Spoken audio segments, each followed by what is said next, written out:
నమస్తే, welcome to prime time news. నేను షీలా. ఎల్కతుర్తిలో జరిగిన బీఆర్ఎస్ రజతోత్సవ సభలో కేసీఆర్ అధికార కాంగ్రెస్ పై తీవ్రంగా విరుచుకుపడ్డారు. తెలంగాణలో మళ్లీ బీఆర్ఎస్ ప్రభుత్వం రావడం ఖాయమని పునరుద్ఘాటించారు. కాంగ్రెస్ పై 20 నుంచి 30% కమిషన్ల ఆరోపణలు చేశారు. సోషల్ మీడియాలో ప్రశ్నించిన ప్రజలపై కేసులు పెడతారా అని ప్రభుత్వాన్ని నిలదీశారు. బీఆర్ఎస్ లీగల్ సెల్ కార్యకర్తలకు అండగా ఉంటుందని చెప్పారు. బీజేపీ, కాంగ్రెస్ పార్టీలు రాష్ట్రాన్ని వెనక్కు నెట్టాయని విమర్శించారు. 5 ఏళ్ల లోపల ప్రతి ఇంట్లో నల్లబెట్టి నీళ్ళేయకపోతే మళ్ళా ఎలక్షన్ల పార్టీ మేము నిలవడం, ఓట్లు అడగము అని చెప్పిన నేను. ఎవరు చెప్పాలి? దమ్మున్నోడే చెప్పాలి. చేసి చూపించినాం. ఉన్న పథకం కేసీఆర్ ఆయమల్ని అయిపోయింది. ఇంకా మంచినీళ్ళు కూడా ఇయ్యే శాతం అయితే లేదా? మేము ఇంత సిపాయిలం అంత సిపాయిలం అని ఎగిరెగిరి దుంకితే మాట్లాడితే మంచినీళ్ళు ఇచ్చే కూడా శాతం అయితే లేదా? మంచినీళ్ళు పోతాయి, కరెంటు పోతుంది, వడ్లు కొనే దిక్కు లేదు, వడ్లు కొంటాను రా. బుల్డోజర్లు పెట్టి జేసీబీలు పెట్టి మేము చెరువులలో పూడికెళ్ళి తీస్తే వీళ్ళేమో హైడ్రా అని మన బొందా అని పెట్టి పేదల ఇండ్లు కూడా కొడతా ఉన్నారు. నా కళ్ళ ముందన్న గిట్ల జరుగుతుంది, ఇంత మాయల్యమే అవుతుంది, ఇంత మోసం చేస్తారని నేను కూడా అనుకోలే. ఇలా చాలా బాధ కలుగుతూ ఉంది, చాలా దుఃఖం కలుగుతూ ఉంది. ఇంకా ముందరికి పోవాల్సిన తెలంగాణ ఇలా వెనుకకి అయిపోతున్నా ఉన్నది. మళ్ళా ఎవరు దీనికి కారణం? ఈ దుర్మార్గులు కాదా? కృష్ణా జలాల మీద గడబడి జరిగితే ఒక్కసారి అక్కడ నాయకులు తీరకపోతే నల్లగొండలో పోయి ఒక గర్జన చేసి వచ్చినా కానీ నేను ఎక్కడ బయటికి రాలే, మాట్లాడలే. కానీ ఏడాది అర్థం అయిపోయింది, ఇంకేం పాడైంది? పువ్వు పుట్టంగానే పరిమళిస్తుంది అన్నట్టు ప్రభుత్వం కథ తెలియదా? ఇంకేమున్నా వీళ్ళకి టైం ఎక్కడిది? వీళ్ళు ఏం చేస్తారు? చివరి 6 నెలలు అయితే ఎలక్షన్ అయినాయి. వీనికి ఉన్న టైం 2.5 ఏళ్ళు. ఈ 2.5 ఏళ్లలో వీళ్ళు చేస్తారు, మనం బతికి ముందల పడతామా? ఇలా వీళ్ళు కేసీఆర్ ఆనవాళ్ళు లేకుండా చేస్తాం, కేసీఆర్ ముచ్చట లేకుండా చేస్తారా? ఇవాళ మనం కూడా సభ పెట్టుకుంటే ఎన్ని అడ్డంకులు, దానికి ఇన్ని అడ్డంకులు, ఇంత కడుపు ఆపుతారా? బీఆర్ఎస్ సభలను ఆపుతారా? ఈ ప్రభంజనాన్ని ఎవడాపుతాడు? ఆగబడితే ఆగుతుందా? సోషల్ మీడియాలో బీఆర్ఎస్కు సోషల్ మీడియా వారియర్స్ ఉన్నారు. వాళ్ళు బ్రహ్మాండంగా పనిచేస్తున్నారు, ఖచ్చితంగా అడుగుతున్నారు ప్రజల తరఫున. వాళ్ళ మీద కేసులు, వాళ్ళని పట్టుకపోవడు. పోలీస్ సోదరులను నేను అడుగుతా ఉన్నా, మీరెందుకు దునుకులాడుతుండ్రే? గ్యారంటీగా పోలీసు మిత్రులారా, ఇవాళ పోయి రాత్రి మీ డైరీలలో రాసుకోండి, మీ డైరీలలో రాసి పెట్టుకొని 100కు 100% ఇలా తెలంగాణ చెలరేగిన పరిస్థితికి మళ్ళా వచ్చేది బీఆర్ఎస్ గవర్నమెంటే. అది ఎవరు కూడా ఆపలేడు. అది ఎవరి తరం కాదు, ఎవరి వశం కాదు. మీరెందుకు కేసులు పెడుతున్నారు? నాకు అర్థం కాదు. మీరెందుకు దునుకులాడుతున్నారు? మీరెందుకు బలైతారు? రేపు మీకు రాజకీయాలు ఎందుకు? మీ డ్యూటీ మీరు చేయండి.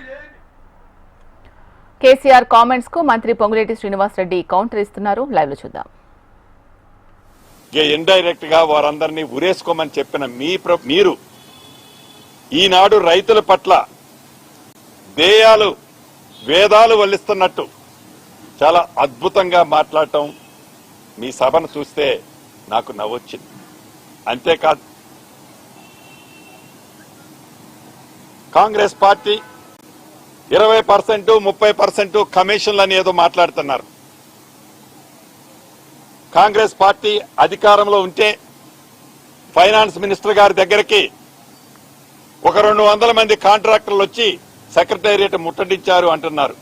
అయ్యా, మీరు ముఖ్యమంత్రిగా ఉన్నప్పుడు మీ పరిపాలనలో కాంట్రాక్టర్లకి మీరు అధికారంలోకి దిగిపోయే నాటికి సుమారు 80 నుంచి 82 వేల కోట్ల రూపాయలు మీరు కాంట్రాక్టర్లకు బాకీలున్నారు.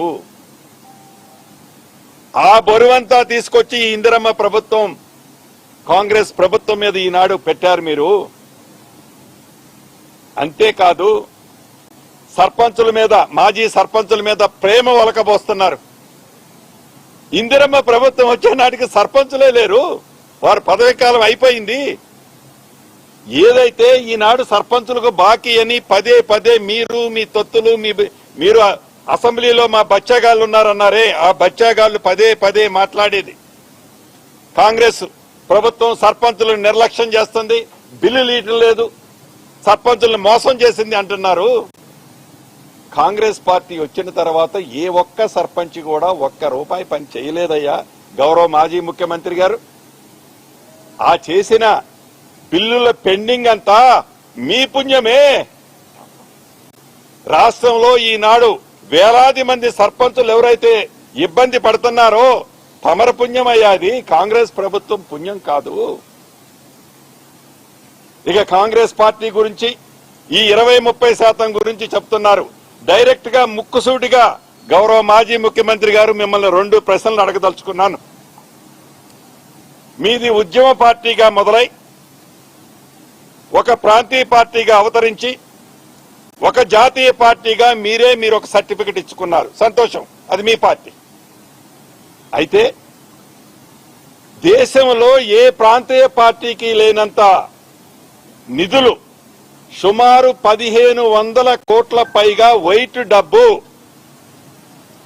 మీ పార్టీ, మీ బీఆర్ఎస్ పార్టీలోకి ఎలా వచ్చాయి, ఏమి వ్యాపారం చేశారని మీ కుటుంబ సభ్యులకి ఈనాడు వేలాది కోట్ల రూపాయల ఆస్తులు వచ్చాయి. గుమ్మడికాయ దొంగ ఎవరంటే భుజాలు తడుకోవాల్సిన అవసరం లేదు. అస్సలు గురుగింజ కింద నలుపుని మీరు గ్రహించకుండా కాంగ్రెస్ పార్టీ మీద నిత్యము ప్రజల కోసం తాపత్రయపడే ఈ ఇందిరమ్మ పార్టీ మీద మీరు గుడ్డ కాల్చి వేయటం మీ మనసులో ఎంత ద్వేషాన్ని నింపుకొని ఎంత తాపత్రయపడుతూ మళ్ళీ అధికారంలోకి రావాలి అని పగట కళ్ళకు అంటున్నారయ్యా. ఇంకొక విషయం, ఈనాడు అధికార పార్టీ ఆ సభను సక్సెస్ చేయకుండా ఉండటం కోసం అనేక ఇబ్బందులు పెట్టారు, పోలీసులు ఇబ్బందులు పెట్టారు, ట్రాఫిక్ అది ఇది అని ఏదో చెప్పారు. మీకు గుర్తుందా గౌరవ మాజీ ముఖ్యమంత్రి వర్యులు? ఆనాడు 2023 జూన్ 2వ తారీఖు నాడు మా నేత రాహుల్ గాంధీ గారు ఖమ్మం సభకు వస్తే ఆర్టీసీ బస్సుల కోసం నేను డబ్బు కడతానని ఎంత ప్రాధేయపడ్డా ఆ సభను ఫెయిల్ చేయాలని ఆర్టీసీ బస్సులే కాదు, ప్రైవేటు బస్సులనే కాదు, చివరికి ఆటోలని, 2 వీలర్స్ ని నిర్బంధించి చిత్రహింసలు పెట్టారు మీరు ఆనాడు. ఈనాడు ఇందిరమ్మ ప్రభుత్వంలో గౌరవ ముఖ్యమంత్రి రేవంత్ రెడ్డి గారి నాయకత్వంలో వారి ఆదేశాల అనుసారం మా ట్రాన్స్పోర్ట్ మంత్రి గారు కూడా ఇక్కడే ఉన్నారు. మీరు ఎన్ని బస్సులు కడితే అన్ని బస్సులు ఇచ్చారు. ఎన్ని ప్రైవేటు వాహనాలు వస్తే స్వచ్ఛందంగా ఎక్కడా ఇబ్బంది పెట్టొద్దు. ఇది ప్రజాస్వామ్యంలో ఏ పార్టీకైనా స్వేచ్ఛగా వారు మాట్లాడుకునే హక్కు ఇవ్వాలి అని ఎక్కడా మిమ్మల్ని ఇబ్బంది పెట్టలా. నిజంగా ఇబ్బందే పెట్టి ఉంటే మీ సభ జరిగిందని చెప్పుకుంటున్నారు కదా, జరిగి ఉండేదా గౌరవ మాజీ ముఖ్యమంత్రి గారు? తెలంగాణనే తమ పార్టీ ఏకైక ఎజెండా అని బీఆర్ఎస్ వర్కింగ్ ప్రెసిడెంట్ కేటీఆర్ అన్నారు. పార్టీ 25వ వసంతం సందర్భంగా తెలంగాణ అమరవీరుల స్తూపం కొండా లక్ష్మణ్ బాపూజీ విగ్రహానికి కేటీఆర్ నివాళులర్పించారు. 25 ఏళ్ల ప్రస్థానానికి వీరి స్ఫూర్తితో పాటు కేసీఆర్ అందించిన నాయకత్వమే కారణమన్నారు. 25 సంవత్సరాల క్రితం ఇదే ప్రాంతంలో జల దృశ్యంలో కేసీఆర్ సారథ్యంలో బీఆర్ఎస్ పురుడు పోసుకుందని చెప్పారు. ఆనాడు ఒకరితో ప్రారంభమైన పార్టీ ప్రస్థానం లక్షల మంది బలోపేతమై తెలంగాణను సాధించింది అన్నారు. గులాబీ జెండాకు ఏ గడప దొరకని కాలంలో తన గడపను ఇచ్చి కొండంత అండగా కొండా బాపూజీ నిలిచారని కొనియాడారు.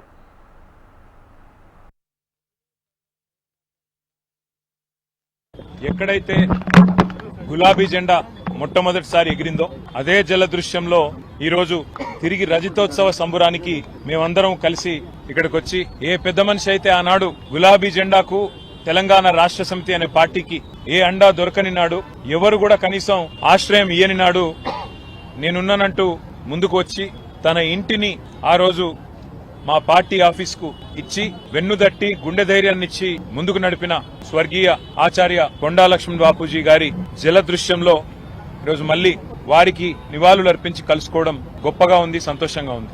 పెద్దలు కొండా లక్ష్మణ్ బాపూజీ గారు గాని, స్వర్గీయ ఆచార్య కొత్తపల్లి జయశంకర్ గారు గాని ఉద్యమానికి, మా పార్టీ ప్రస్థానానికి ఒక రకంగా చెప్పాలంటే స్ఫూర్తి మూల స్తంభాలు వారు. టీఆర్ఎస్ పార్టీ ఆనాడైనా ఈనాడైనా ఉద్యమ పార్టీగా రాష్ట్రాన్ని సాధించి, అధికార పార్టీగా ఉజ్వల తెలంగాణను ఆవిష్కరించి, ఇవాళ ప్రతిపక్ష పార్టీగా ప్రజల పక్షాన గట్టిగా నిలబడి పోరాడుతున్నది అంటే ఆనాడు ఇట్లాంటి పెద్దలు అందించిన ప్రజాస్వామిక స్ఫూర్తి, పెద్దలు కేసీఆర్ గారి నాయకత్వ పటిమ అనేది చెప్పక తప్పదు. ఇవాళ 24 ఏళ్లు నుండి 25వ సంవత్సరంలో అడుగు పెడుతున్న సందర్భంగా స్వర్గీయ కొండా లక్ష్మణ్ బాపూజీ గారికి, స్వర్గీయ కొత్తపల్లి జయశంకర్ గారికి, వేలాదిగా తెలంగాణ రాష్ట్ర సాధన కోసం ప్రాణాలర్పించిన తెలంగాణ అమరవీరులందరికీ వినయపూర్వకంగా చేతులు జోడించి వారికి వినమ్రంగా పాదాభివందనం చేస్తూ, తెలంగాణకు కొత్త సీఎస్ ను నియమించింది ప్రభుత్వం. ప్రస్తుత సీఎస్ గా ఉన్న శాంతికుమారి పదవీ కాలం ఏప్రిల్ 30న ముగియనుంది.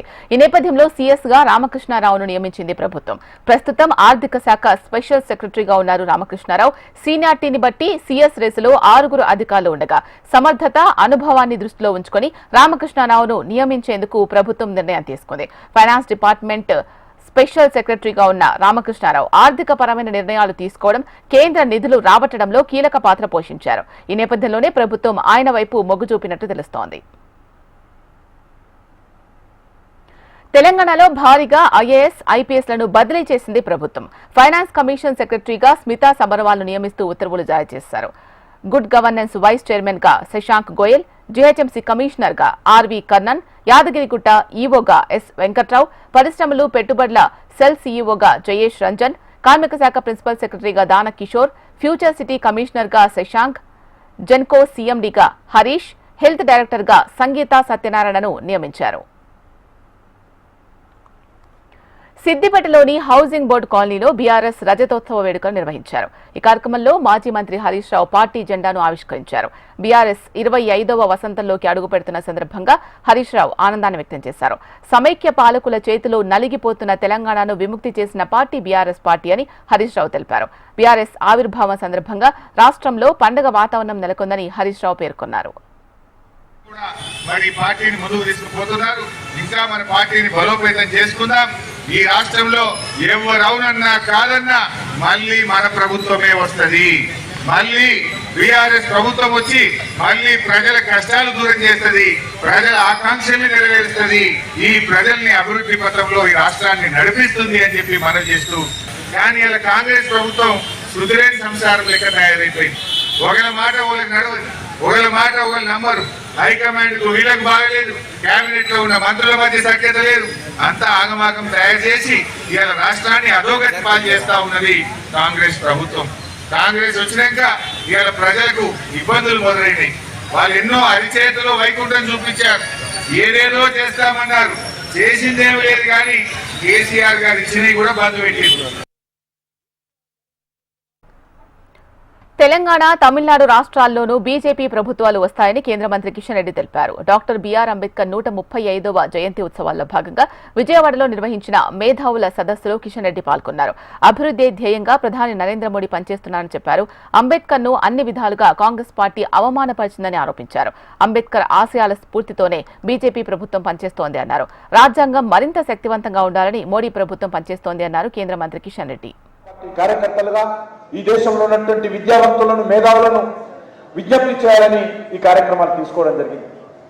నరేంద్ర మోడీ గారి ప్రభుత్వము ఖచ్చితంగా పేదవాళ్ళ కష్టాలని తెలుసు, పేదవాళ్ళ ఇబ్బందులు తెలుసు.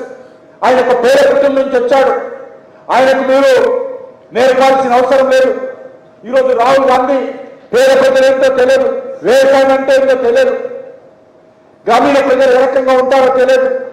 మెయిన్ రోడ్డు మీద తిరిగినంత మాత్రాన పాదయాత్ర చేస్తే, లేకపోతే రాజ్యాంగం పుస్తకాన్ని జేబులో పెట్టుకొని తిరిగినంత మాత్రాన పేద ప్రజల గుండె చప్పుడు రాహుల్ గాంధీకి ఆయన జీవితాంతం కూడా తెలియని విషయాన్ని సందర్భంగా మరుస్తుంది. ఇది ప్రధాని మోడీ అమరావతి పర్యటన స్కెడ్యూల్ ఖరారైంది. మే 2న ప్రధాని మోడీ గన్నవరం ఎయిర్పోర్ట్ కు చేరుకుంటారు. హెలికాప్టర్లో మధ్యాహ్నం 3:30 హెలీప్యాడ్ కు చేరుకుని 15 నిమిషాల పాటు రోడ్ షో నిర్వహించనున్నారు. సాయంత్రం 3:45 నుంచి 4 గంటల వరకు అమరావతి పెవిలియన్ సందర్శనలో పాల్గొనున్నారు. సాయంత్రం 4 గంటల నుంచి 5 గంటల వరకు బహిరంగ సభలో పాల్గొని ప్రసంగించనున్నారు. 3 వేదికల్లో ఒక వేదికపై సీఎం, డిప్యూటీ సీఎంతో పాటు 20 మంది, మరో వేదికపై 100 మంది ప్రజాప్రతినిధులు, ప్రముఖులు, మరో వేదికపై రైతులు పాల్గొంటారు. అనంతరం అమరావతి పునర్నిర్మాణ పనుల శంకుస్థాపన కార్యక్రమంలో పాల్గొంటారు. సాయంత్రం 5:20 గన్నవరం ఎయిర్పోర్ట్ నుంచి ప్రధాని మోడీ ఢిల్లీకి వెళ్లబోతున్నారు. ప్రధానమంత్రిని కలిసి ఇన్వైట్ చేసి రావడం జరిగింది. దాని మీద యాక్చువల్గా వారు వచ్చే టైమింగ్ కూడా ఖరారు చేశారు. 3:25 నుంచి యాక్చువల్గా ఇక్కడ కార్యక్రమం జరిగేటట్టుగా ఇచ్చారు. దాని మీద ఈరోజు ముఖ్యమంత్రి గారు మంత్రుల సబ్ కమిటీతోనూ మరి అధికారులందరితో కూడా డిస్కస్ చేశారు. అంతేకాకుండా ఆ రోజు సన్న జల్లులు పడే అవకాశం ఉందని ఫోర్కాస్ట్ ఉంది. అది వచ్చినా ఎటువంటి ఇబ్బంది లేకుండా ట్రాఫిక్ కానీ పార్కింగ్ కానీ దాని మీద వర్కౌట్ చేయమని యాక్చువల్గా నిర్దేశించారు. అదేవిధంగా వచ్చిన వాళ్ళకి వాటర్ కానీ అటువంటి ప్రాబ్లమ్స్ కూడా లేకుండా చూడమని చెప్పారు. ఆ విధంగా అందరితోనూ రివ్యూ చేసి చెప్పారు. మళ్ళీ యాక్చువల్గా రేపు మొత్తం అందరూ వర్క్ చేసుకుని ప్రధాని మోడీ అమరావతి పర్యటన ఏర్పాట్లపై మంత్రులు, ఉన్నతాధికారులతో సీఎం చంద్రబాబు ఉన్నత స్థాయి సమీక్ష నిర్వహించారు. పనులు జరుగుతున్న తీరును అడిగి తెలుసుకున్నారు. ప్రధాని చేతుల మీదుగా అమరావతి పనులు మళ్లీ ప్రారంభమవుతున్నాయని, ఆ రోజు రాష్ట్ర చరిత్రలో గొప్ప మలుపు కానుందని సీఎం అన్నారు. నిన్నటి విధ్వంసం నుంచి రేపటి వికాసం వైపు రాష్ట్ర రాజధాని ప్రయాణం సాగుతుంది అన్నారు. ఏ ప్రధాని చేతుల మీదుగా అయితే శంకుస్థాపన చేసిన రాజధానిని విధ్వంసం చేశారో, నేడు మళ్లీ అదే ప్రధాని చేతుల మీదుగా పనులు తిరిగి ప్రారంభించి ఒక అద్భుత రాజధానిని నిర్మించి విధ్వంసకారులకు గట్టి సమాధానం చెబుతామన్నారు సీఎం చంద్రబాబు.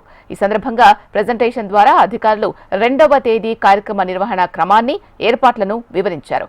వివిధ జిల్లాల నుంచి వచ్చే ప్రజలకు అసౌకర్యం కలగకుండా, ట్రాఫిక్ అంతరాయాలు లేకుండా చూడాలని సీఎం చంద్రబాబు సూచించారు.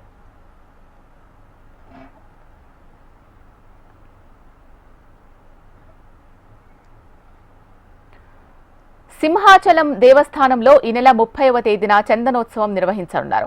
చందనోత్సవ ఏర్పాట్లను హోంమంత్రి అనిత పర్యవేక్షించారు.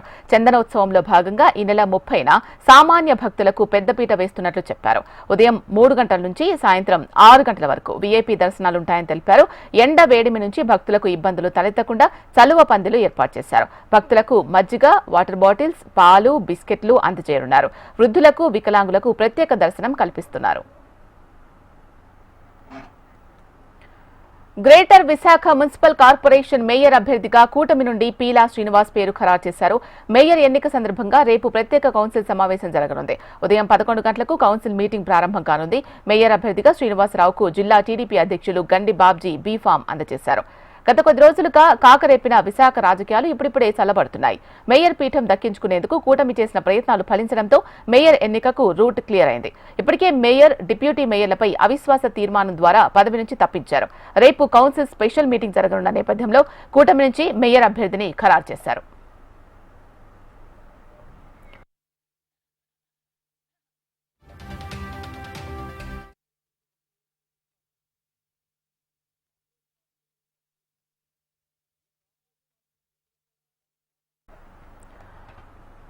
క్రికెట్ ఖేలో నషా ఛోడో నినాదంతో యూత్ కాంగ్రెస్ ఆధ్వర్యంలో క్రికెట్ టోర్నమెంట్ ను మంత్రి పొన్నం ప్రభాకర్ ప్రారంభించారు. ఎల్బీ స్టేడియంలో యూత్ కాంగ్రెస్ ఆధ్వర్యంలో Telangana T20 championship cricket tournament నిర్వహిస్తున్నారు. ఎల్బీ స్టేడియంలో క్రికెట్ ఆడి మంత్రి పొన్నం ప్రభాకర్ అలరించారు. మంత్రి పొన్నం ప్రభాకర్ బ్యాటింగ్ చేస్తూ ఉండగా ఖైరతాబాద్ డీసీసీ అధ్యక్షులు రోహిన్ రెడ్డి బౌలింగ్ వేశాడు. టాస్ వేసి క్రికెట్ టోర్నమెంట్ ప్రారంభించిన మంత్రి పొన్నం ప్రభాకర్ ప్లేయర్స్ కు జెర్సీ అందజేశారు.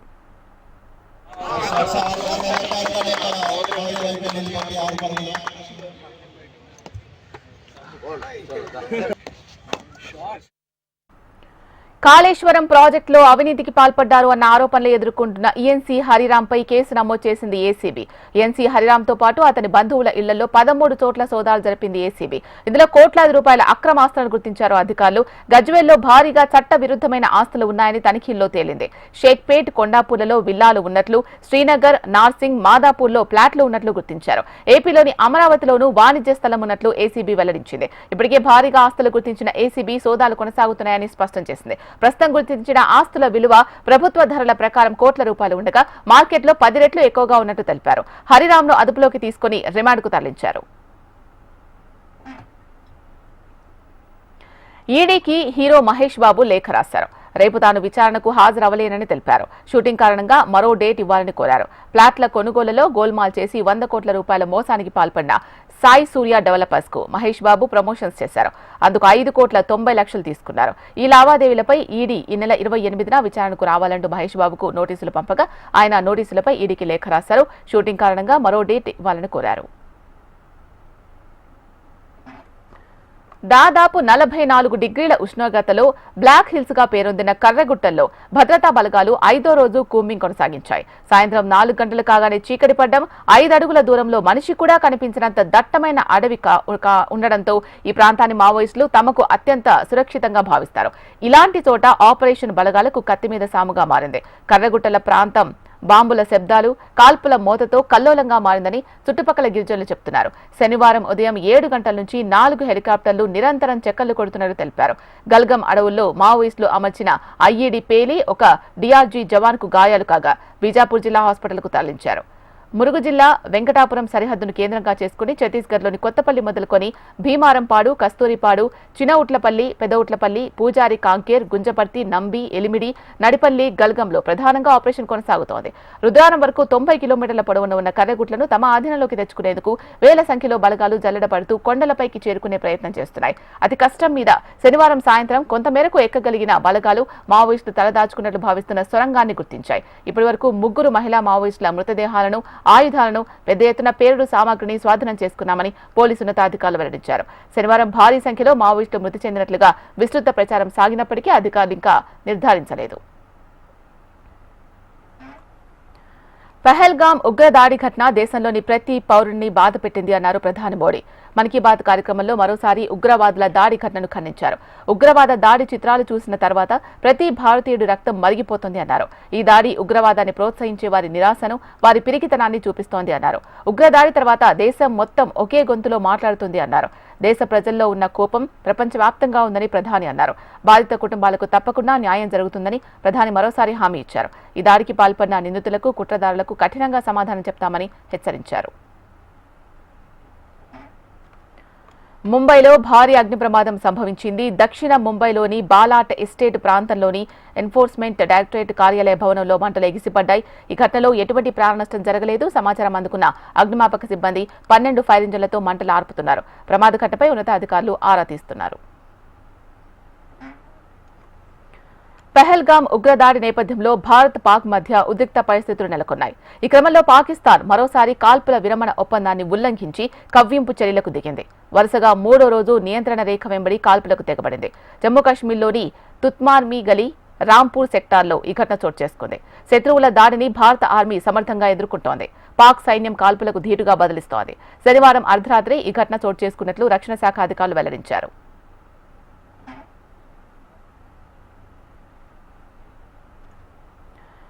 పాక్తో ఉద్రిక్తతల నేపథ్యంలో భారత నేవీ అప్రమత్తమైంది. లాంగ్ రేంజ్ లక్ష్యాలను ఛేదించే పరీక్షలు చేసింది. విజయవంతంగా యాంటీ షిప్ ఫైరింగ్ పరీక్షలు జరిపింది. అన్ని వ్యవస్థల పనితీరును నేవీ పర్యవేక్షిస్తోంది. ఎప్పుడైనా, ఎక్కడైనా దేశ ప్రయోజనాలు కాపాడతామని భారత నేవీ స్పష్టం చేసింది. పహల్గాం ఉగ్రదాడి ఘటనపై భారత భద్రతా బలగాలు, జమ్మూ కాశ్మీర్ పోలీసులు సంయుక్తంగా దర్యాప్తు చేస్తున్నాయి. కేంద్ర హోంమంత్రిత్వ శాఖ ఆదేశాల మేరకు తాజాగా ఈ కేసును జమ్మూ కాశ్మీర్ పోలీసుల నుంచి జాతీయ దర్యాప్తు సంస్థ అధికారికంగా తీసుకుంది. ఉగ్రదాడి జరిగిన తర్వాత ఎన్ఐఏ బృందాలు పహల్గాంలో విచారణను ప్రారంభించాయి. ఘటన జరిగిన సమయంలో ఉగ్రవాదులను చూసిన పర్యాటకులను police inspector general, deputy inspector general of police, ఉగ్రవాద నిరోధక సంస్థకు చెందిన పోలీస్ సూపరింటెండెంట్ పర్యవేక్షణలో విచారిస్తున్నట్లు ఎన్ఐఏ అధికారులు తెలిపారు. అక్కడ వారు తీసుకున్న ఫోటోలు, వీడియోలను క్షుణ్ణంగా పరిశీలిస్తున్నారు చెప్పారు. పర్యటన సమయంలో ఎవరైనా అనుమానితులను గుర్తిస్తే తమకు సమాచారం ఇవ్వాలని కోరారు. పహల్గాంలోకి ప్రవేశించే, నిష్క్రమించే ప్రాంతాల్లో ఫోరెన్సిక్ బృందం సహాయంతో తనిఖీలు ముమ్మరం చేశామన్నారు.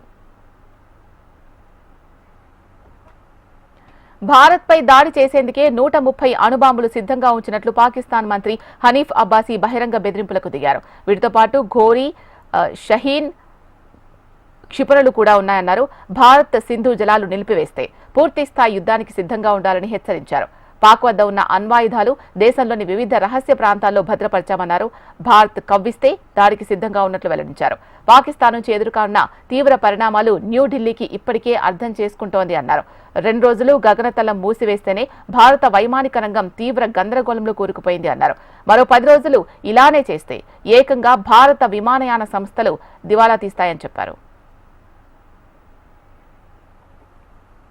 జమ్మూ కాశ్మీర్లోని పహల్గాంలో పర్యాటకులపై ఉగ్రదాడి నేపథ్యంలో అన్ని రాష్ట్రాలు అప్రమత్తమయ్యాయి. వలసదారులపై ప్రత్యేక నిఘా పెట్టాయి. ఈ క్రమంలోనే గుజరాత్లో చేపట్టిన భారీ ఆపరేషన్లో 1000 మందికి పైగా బంగ్లాదేశీ అక్రమ వలసదారులను పోలీసులు అదుపులోకి తీసుకున్నారు. వీరంతా తప్పుడు ధ్రువపత్రాలతో రాష్ట్రంలోకి ప్రవేశించినట్లు గుజరాత్ హోంమంత్రి హర్ష్ సంఘవి వెల్లడించారు. రాష్ట్రంలోని పలు నగరాల్లో పోలీసులు పెద్ద ఎత్తున తనిఖీలు చేపట్టారు. ఇందులో భాగంగానే అహ్మదాబాద్లో 890 మందిని, సూరత్లో 134 మందిని అదుపులోకి తీసుకున్నట్లు హోంమంత్రి తెలిపారు. వీరంతా పశ్చిమ బెంగాల్లో సరిహద్దులు దాటి భారత్లోకి ప్రవేశించినట్లు పేర్కొన్నారు. అక్కడ ఫోర్జరీ పత్రాలు పొంది దేశంలోని వివిధ ప్రాంతాలకు వెళ్లినట్టు తెలిపారు. ఇక రాష్ట్రంలో పాక్ జాతీయులు ఎవరైనా ఉంటే కేంద్రం తీసుకున్న నిబంధనల ప్రకారం వారు కూడా వెంటనే గుజరాత్ను వీడాలని స్పష్టం చేశారు.